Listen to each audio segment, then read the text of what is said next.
બોલતા બોલતા થઈ જાય બા બંધ પાછા.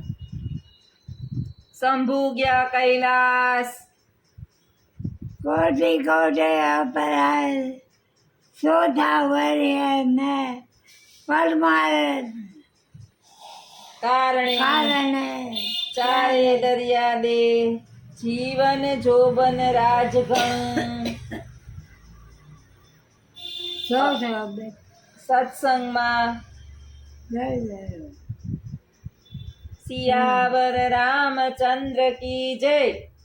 ભગવાન સુદાન માન કી જય.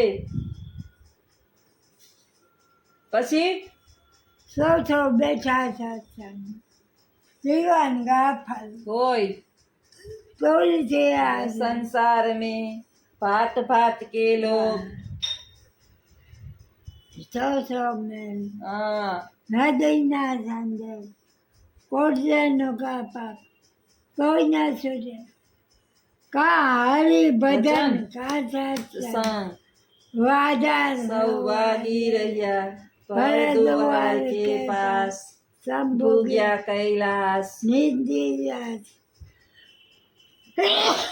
और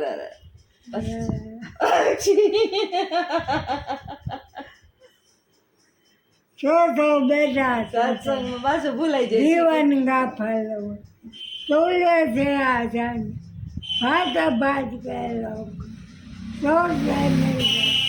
नदी ना संजोग कोटनो का का सूर्य हरिभजन का सत्संग राजा था वाद लीजिए भरद्वार के पास. शंभु गया कैलाश निजा संपदा श्यावर रामचंद्र के पवन સુત હનુમાન કી જય. આવડી ગયું હો, આવડી ગયું. हाँ सौ बेटा सत्संग जीवन का फल हो तुलसी संसार भाट भाट के लोग सोर से मोल चाल नदी ना संजोग कोटजनो का पाप सोई ना सुचयन का हरि भजन का सत्संग वाजा सवार रया भरद्वार शंभु गया कैलाश श्यावर रामचंद्र को पवन सुदन मान કી की જય. नमो પાર્વતી પતિ હર હર મહાદેવ હર. हर हर તમે ભાવે ભજી લ્યો ભગવાન, જીવન થોડું રહ્યું. તમે ભાવે ભજી લ્યો ભગવાન, જીવન થોડું રહ્યું. જરાયાત્મનું કરજો કલ્યાણ, જીવન થોડું રહ્યું. બાળપણમાં જવાની અડધું ગયું, कोटम गजम હવે બાકી છે તેમાં દ્યો ધ્યાન, જીવન થોડું રહ્યું. सौ बेटा પછી જીવન. ચિંતા યમના તેડા આવશે, ધન વૈભવ ને ઐશ્વર્યના કામ આવશે. ચેતો ચેતો શું ભૂલ્યા છો ભાન, જીવન થોડું રહ્યું. ભાવે ભજી લ્યો ભગવાન, भावे बजी भगवान જીવન થોડું રહ્યું. होल આત્માનું કરો કલ્યાણ.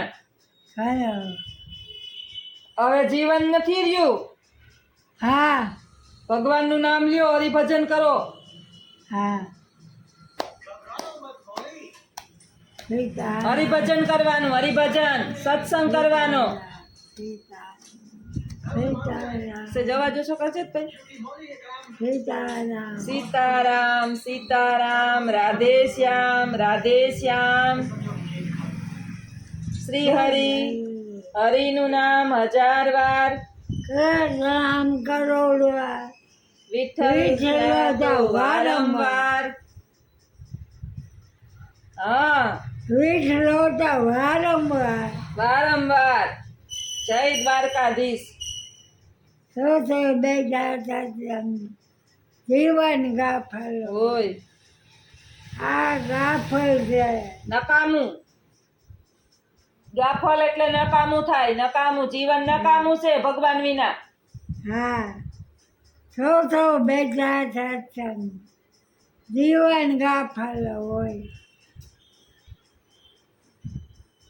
મધુનમાં હોય તો હરખું અસલ ભગવાનનું નામ લે નહીતર પાછા રમતે ચડી જાહે. પાસે બેહીએ ને તો કામ ઓછું ઉકલે, નકર પછી કાચરા ને હંજવારી પોતા ને બાને ઉકલે જ રાખે. આ રાખીમાં છે. હા, આ જ્યોતિ આ જ્યોતિમાં, લાખીમાં ને જ્યોતિમાં બે નવર્યું, બે નવર્યું છે. હાવ છે ને કઈ કામ ના. હા, એ રિક્ષા આવી એટલે હવે જો દોડી. હાલો, રિક્ષા આવી ગઈ અમારી. સીતારામ. અતિ પ્રવૃત્તિ અને અતિ નિવૃત્તિ આ બંને જે છે એ ખરેખર દુઃખરૂપ છે, ભયજનક છે અને ખતરનાક છે. મિત્રો, કહેવાનો અર્થ એટલો છે કે મનુષ્યના જીવનની અંદર કામ જે છે એ જ એનું કર્મ હોવું જોઈએ અને કામ જે છે એ મનુષ્યના જીવનનો એક ભાગ છે. પરંતુ મનુષ્ય જે છે એ ક્યારેક એટલું બધું કામ કરે છે કે એ પોતાના પરિવારથી વંચિત થઈ જાય છે, પોતાના સગા સંબંધીઓથી વંચિત થઈ જાય છે, સમાજથી વંચિત થઈ જાય છે અને ક્યારેક તો પોતાના શરીરથી પણ એ થાકી જાય છે અને એટલું કામ કરે છે કે શરીર ના પાડી દે છે કે હવે બસ. અને છેલ્લે હોસ્પિટલોના ધક્કા ખાવામાં પોતાનો સમય જે છે એ વ્યતીત કરે છે અને કમાયેલું બધું જ જે છે એ હોસ્પિટલને અર્પણ કરે છે. જો આવી જ પ્રવૃત્તિ કરી અને ધન કમાઈએ, ન આપણા પરિવારના થઈએ, ન આપણા સંતાનોના થઈએ, ન આપણા માતા પિતાને સમય આપી શકીએ કે ન આપણા સમાજને માટે પણ આપણી પાસે જરા પણ સમય ન હોય, એટલી બધી પ્રવૃત્તિ ખરેખર જીવનની અંદર દુઃખરૂપ જ છે. એટલે અતિ સર્વત્ર વર્જયે. હું વારંવાર એક વાક્યનું ઉચ્ચારણ કરું છું. સુંદર મજાની આ સંસ્કૃતની સૂક્તિ છે કે અતિ સર્વત્ર વર્જયે. તે પછી આહાર હોય, ખોરાક હોય, વ્યવહાર હોય કે નિદ્રા હોય, આ બધું જે છે એ ખરેખર ત્યજવું જોઈએ. તો અતિ પ્રવૃત્તિ જે છે એ ખરેખર આપણા માટે નકામી છે. એવી જ રીતે અતિ નિવૃત્તિ, નવરું બેઠું નખોત વાળે. સુંદર મજાની આ કહેવત છે આપણી ગુજરાતીની, ને મેં ખાસ કાઠિયાવાડીની કહેવત છે કે નવરું માણસ છે ને નખોત વાળે. તમે નવરા બેઠા હોય ને એટલે તમને સારા ખરાબ વિચાર આવે, કોકની વાતો કરવાનું મન થાય, કોકના પાપ ધોવાનું મન થાય, અથવા તો કાંઈ ન કરો ને તો તમને ગમે તેવા ખરાબ વિચાર આવે. એટલે સતત નિવૃત્ત માણસ પણ જીવનની અંદર નકામું છે. નિવૃત્તિ માણસને જે છે એ આપણે જેને નિવૃત્તિ એટલે આપણે આમ તો એને એકાંત કહીએ. એકાંત જે છે ને એ સાધુ સંતો એને સહન કરી શકે, સામાન્ય માનવ નહીં. એના માટે થઈ અને આપણે આધ્યાત્મિક બની જવું પડે, ભગવાનની અંદર મગ્ન થઈ જવું પડે અને એકદમ અંતર્મનની અંદર આપણે ઘૂસી જવું પડે. પરંતુ આપણે તો 2 મિનિટનું મૌન પણ પાડી શકતા નથી. કારણ કે મેં ક્લાસની અંદર, વર્ગખંડની અંદર પ્રાર્થના બોલતા બાળકોને જોયા જ છે. એટલે અતિ પ્રવૃત્તિ પણ નકામી છે અને અતિ નિવૃત્તિ પણ મનુષ્ય જીવન માટે નકામી છે. તો બંનેનું જો પ્રમાણ સારું રહે તો વાંધો ના આવે. પ્રવૃત્તિ પણ જરૂરી છે અને નિવૃત્તિ પણ જરૂરી છે. આપણા શરીરને ધ્યાનમાં લઈ અને કોઈ પણ કાર્ય કરીએ તો ક્યારેય વાંધો આવતો નથી. ઘણી વખત મને વિચાર આવે છે કે મનુષ્ય જે છે એ કામની અંદર એટલો બધો રહીચો પેચો રહે છે, એટલો બધો રહીચો પેચો રહે છે કે પોતાના માટે જરા પણ સમય ફાળવી શકતો નથી.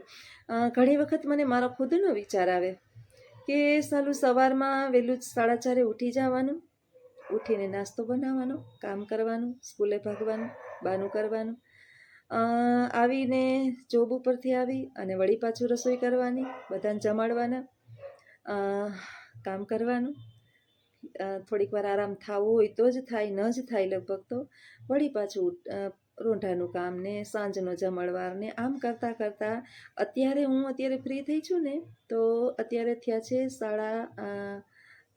9:05 જેવું થયું છે. અત્યારે હું વાસણ સાફ કરી અને ફ્રી થઈ વળી પાછી કામે વળગી ગઈ. આ એક કામ જ છે.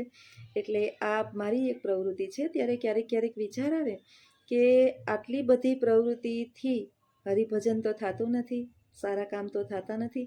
પછી સાલો વિચાર આવે કે આખો દિવસ જે છે એ કદાચ બાની પાછળ વધારે પડતો સમય જાય છે. 7 થી 8 કલાક તો મારે બાની પાછળ જાય, રાતની 3-4 કલાક જાય. એટલે ક્યાંક ને ક્યાંક ઈશ્વર જે છે આનું ફળ મારા સંતાનોને આપશે. મારી જિંદગી તો આમનામ જ ગઈ, હવે કાંઈ બાકી રહ્યું નથી. 48 વર્ષ પૂરા થયા અને 49મું વર્ષ બેસી ગયું છે. તો જુવાની તો બધી વહી ગઈ, બાળપણ વયું ગયું, આમનામ ગરીબાઈમાં બાળપણ ગયું, એકદમ ગરીબાઈમાં બાળપણ ગયું, ભાને ન પડતી કાંઈ. હજી બાલ્યાવસ્થા જેવું જ હતું ત્યાં સાસરે આવી ગઈ, જવાબદારીના પોટલા આવી ગયા. જ્યાં માંડ એમાંથી ઉગર્યા ત્યાં બાળકોનું ટેન્શન આવી ગયું. બાળકો આવ્યા, એને પગભર કર્યા અને એને ઠેકાણે પાડ્યા. અને ચિંતા જે છે ને મનુષ્યનો પીછો જીવનની અંદર જવાબદારી ક્યારેય છોડતી જ નથી. જ્યાં બધાયમાંથી મુક્તિ મળી ત્યાં બાનો મગજ જે છે એ વધારે ને વધારે દિન પ્રતિદિન આવો તો ચાઇલ્ડ માઇન્ડ બનતું ગયું. એટલે આપણે ગમે એટલા છૂટવાના પ્રયત્ન કરીએ ને, સાચું કહું ને તો આપણે છૂટી શકતા નથી. ઘણાય મને એમ કહે કે પછી બાની પાછળ ન પડ્યું રહેવાય, ક્યારેક આપણું જીવન એ જીવાય. પણ એની જે લાચારી અથવા તો એની બાલ્યાવસ્થા હું જોઉં છું ને ત્યારે મને વિચાર આવે છે કે આ જે બા છે કાલ સવારે આપણો પણ વારો આવશે. જિંદગી ઉખેરીને કોઈએ જોઈ નથી. એક દિવસ ચોક્કસ એ સમયે કદાચ આપણું આયુષ્ય લાંબુ હોય, કદાચ ક્યારેક તો વિચાર આવે કે લાંબુ આયુષ્ય હોય ને તો મરી જવાય, પણ મરવું સહેલું નથી હો. મૃત્યુ વિના મરી શકાતું નથી. તો ઈશ્વરના હાથમાં છે. આપઘાત કરે ને એને આપઘાત કરવા માટે ઈશ્વરે જ પ્રેરા હોય. એટલે એનું આયુષ્ય ત્યાં ટૂંકું થઈ ગયું હોય. બાકી કોઈની હિંમત છે કે આત્મહત્યા કરી શકાય? આપણે એક સેજ નાની વસ્તુ એવી પગની અંદર વાગે ને તો ઠેકડો મારીને ઉલાળો મારીએ છીએ કે હું વાગી ગયું મને. અંધારાથી ડરીએ છીએ, આનાથી ડરીએ છીએ. ડર શું છે? એ મૃત્યુનો ડર છે, બીજું કાંઈ જ ડર બીજો છે નહીં. એટલે આમનામ જિંદગી જાય છે. ઉપદેશ તો હું ઘણી વખત બોધ તો આપતી હોય કે પ્રવૃત્તિ નિવૃત્તિ જીવનની અંદર નકામી છે બહુ વધારે પડતી. પણ આ તો મને લાગુ પડે છે કે સતત પ્રવૃત્તિમય મારું જીવન છે. એટલે એમાંથી ઈશ્વર હવે આમાંથી મને છોડે તો જ થાય, અન્યથા જે છે આનો કોઈ જ ઉપાય છે નહીં. કારણ કે વ્યવસ્થિત જીવન જીવવા માટે થઈ અને બે જણાએ કામ તો કરવું જ પડે. અને નોકરી ના કરીએ તો બે છેડા ભેગા થાય નહીં. છોકરા માંડ લઈને ચડ્યા છે તો આપણે એને પણ હજી એના ઉપર પણ બોજો આપણે વધારે નાખી ના શકીએ. એટલે આવું બધું વિચારીએ એટલે પ્રવૃત્તિમાંથી મુક્ત થઈ શકતા નથી. બસ જો આવું જીવન છે અને આમનામ જિંદગી જાય છે. હાલો આવજો બધાય. સીતારામ. અને હવે હું પણ સૂઈ જાઉં. રાખી આવી છબરી પાસે બેહો ને એટલે લાખી આવીને ચાલુ થઈ જાય. હામું એને મોઢું દેખાવું જોઈએ. બા આ ધોતી આવી બેના મોઢા દેખાય ને એટલે આંકડા ચિંતી લાખી આવીને જોતી આવી. બીજું કાંઈ નહીં જગતમાં. બે જ જણા છે અમે.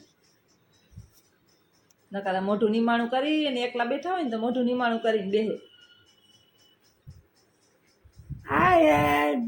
રાખી આવી ધોતી આવી આ રાખી આવી બીજું કોઈ નથી.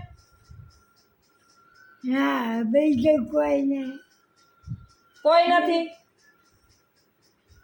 દેખાતું ને નથી દેખાતું. છે હાર્યું કોણ છે? તું હા. સીતારામ સીતારામ કરાય. સીતારામ સીતારામ.